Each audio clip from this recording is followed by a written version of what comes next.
Hello everyone, and welcome to Hill Street. Today's story is, there's a place near my house where the wind is always blowing, by horror writer 1717. If you end up enjoying this story, please leave a like. And if you enjoy hearing stories from me, please subscribe and become a resident of Hill Street, and let me know how I'm doing in the comments. Now, let's get to this nightmare. It took me a while to realize it. I mean, how many times are you outside looking around and happen to see where the wind blows? I first realized it one day in the middle of summer. I live out in the country, pretty much far away from anything you could consider civilization. The closest town is around 15 miles away. I was out mowing the yard one day when I happened to notice this one tree in the middle of the field. It was waving in the breeze. It didn't strike me as odd until about 2 laps later, when I realized that the wind wasn't blowing anywhere else. I know that the wind can be unpredictable. Sometimes it will do little microcells that will move one tree and not the other. That's the way things are. But this tree was blowing consistently. Not hurricane force, but enough to make it wave in the breeze. At the time, I blew it off as an odd occurrence and went on mowing. A couple weeks later, I noticed the same thing. When I looked closer, I could see that not only was the tree moving, but the high grass surrounding it was as well.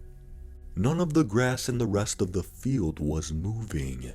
I even noticed that it happened in the opposite way.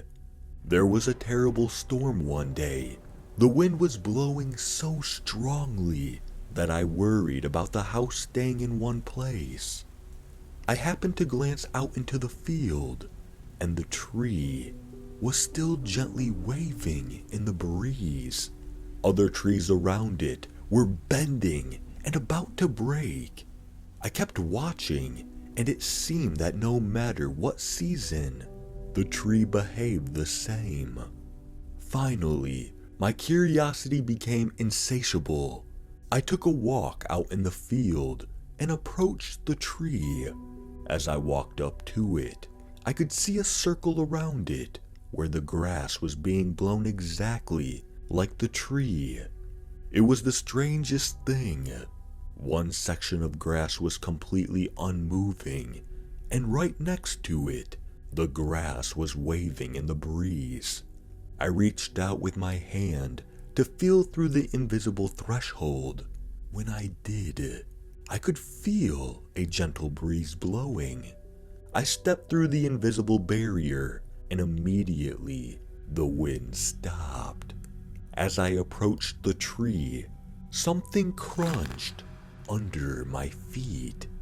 I had to push aside the grass to see what it was. It was a bone. As I pushed away some more grass, I could see it was an entire skeleton. It seemed to be about the size and shape of a rabbit.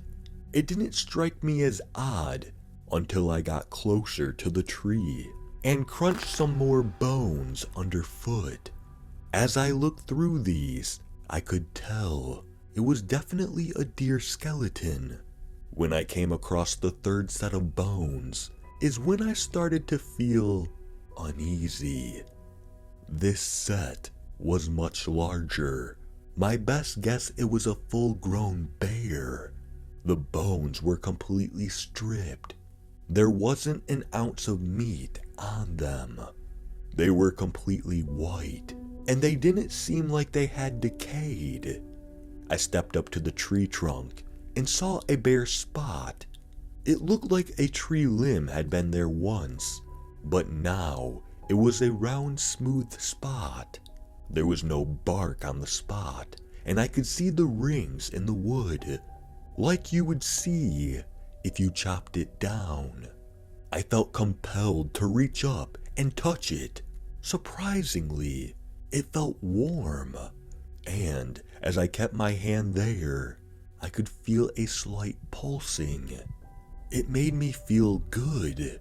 It made me feel sleepy. I decided that I found out everything I needed to know about this tree, so I tried to remove my hand, but I couldn't. It was stuck fast. Must be some sap, I thought, even though my hand didn't feel wet. I struggled to pull my hand away, but couldn't. I picked up a piece of tree branch that was laying on the ground and tried to get it under my palm to pry my hand free. That's when the strangest thing happened. When I stuffed the stick into the smooth spot, it felt like someone had lashed me across the back with something. I turned, but there was nothing there. So I tried prying my hand free again, and once again, felt a lash across my back. I whipped around, still nothing. It was time to try something different. I turned my back to the tree so I could see what was coming, then pried with the stick. I was astounded to see a tree branch whipping towards me. One of the branches had reached down and used the whip-like end of its branch to strike me. I was stunned, more than hurt. "What the hell?" I yelled. I looked around to see if someone was playing some elaborate joke on me, but there was no one I could see. To be certain, I jabbed the stick into the tree again. Sure enough, here came the tree branch whipping through the air, aiming right at my face. I ducked in the nick of time. Not an easy task, with my hand still stuck to the tree. My mind was racing a mile a minute when my eyes settled on one of the piles of bones, and I realized what was happening. My hand wasn't stuck to this tree by accident. I took the stick and started poking at the spot more aggressively. The tree branches whipped at me harder and faster. Some I could avoid, others I couldn't. It didn't take long for me to feel blood dripping down my back. I wouldn't be able to withstand this assault much longer, unarmed and literally one-handed. No matter what I did, the tree wouldn't release its grip on my hand. If anything, my hand seemed to be sinking deeper into the trunk. The tree was drawing me inside. I could see how it would use the small opening to strip the flesh from my bones, as it had with the other animals. To what end? What could this monstrous tree possibly need flesh, human or otherwise, for? Was this some sort of elaborate and supernatural revenge Mother Nature had cooked up for fun? Or was this some horrific fluke, a cosmic practical joke gone wrong? In desperation, I pulled out my pocket knife and stabbed the tree trunk. I ripped off chunks of bark to get to the bare flesh underneath. I gouged out as much as I could. The tree responded in kind. Branches redoubled their effort, lashing me, ripping at my clothes, my skin, sending pain shooting through me. I gouged with my knife as hard and fast as I could, ripping chunks of wood out. Finally, in desperation, I shoved my knife into the opening right beside my hand. The sound the tree made, I could only describe as an unhuman scream. It chilled me to the bone. But I had found my weak spot. All bets were off. There was no doubt that this was a fight for my life. I stabbed the spot over and over again, all around my hand, missing my fingers by millimeters. Then my hand was free. The release came so unexpectedly that I fell to the ground, my head landing right beside the bear's skull. I have no doubt that if I would have lost consciousness, that would have been it for me. I jumped up and ran as the tree limbs lashed out in desperation. I could taste freedom when one of the limbs tripped me. It wrapped around my leg and began dragging me back to certain death. I switched from the knife blade to the mini saw and sawed through the limb. I took a bit of guilty pleasure as the tree emitted another scream. I leaped up, ran past the invisible barrier, and didn't stop or look back until I got home. Only when I was standing at my doorway, exhausted, lungs burning, did I look back at the tree. The wind was blowing through the branches, but the tree seemed to be moving more agitated than before. I stepped inside the safety of my house, knowing that I would never forget this insane experience. I wondered for a moment if it had been real, or if I had daydreamed about it. As I looked down at my hand, covered in blood and sap, I no longer doubted. Days after my ordeal, I summoned up the courage to walk to the edge of the field. I looked at the tree with my binoculars. It was still waving in the wind. There was something leaking from the hollow place where my hand had been. Before, I would have called it sap.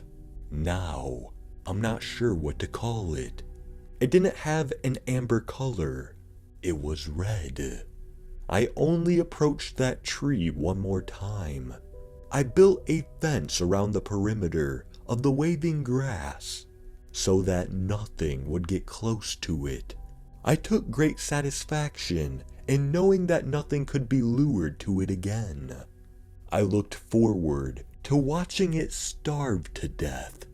At times in the middle of summer, when mowing my lawn, I felt a sudden cold wind. I stopped and watched the tree. I knew it was watching me back, waiting for the chance at revenge. It's been a year. I started noticing saplings in the field. At first, I ignored them, but then I saw that they were all in a line, leading from the tree straight towards my house. I brush hogged them all. I drove right up to the fence when I did it, to show the tree that I had destroyed its young. An acorn flew at me, missing my face by inches. I quickly turned and retreated. The barrage continued, with a few hitting me in the back, until I was back to the yard and out of range.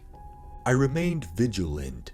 I watched for new saplings and destroyed them as soon as they appeared. It became an obsession. I purchased a few sticks of dynamite, just in case. I knew I should have destroyed this abomination, but I would rather watch it starve to death. 2 years later, its leaves don't grow on all the limbs anymore. It looks like some of the branches are dead. I think it's done. The tree had no buds on it this spring. It's the middle of summer, and there's only a single leaf on one of the branches. On one hand, I feel relieved. On the other, I feel sadness for this unique creature, even though it tried to kill me. As I walk through the yard towards the house, I feel a cold breeze. I glance over and see a young tree, 15 feet tall. It's moving slightly. as if blown by a gentle breeze.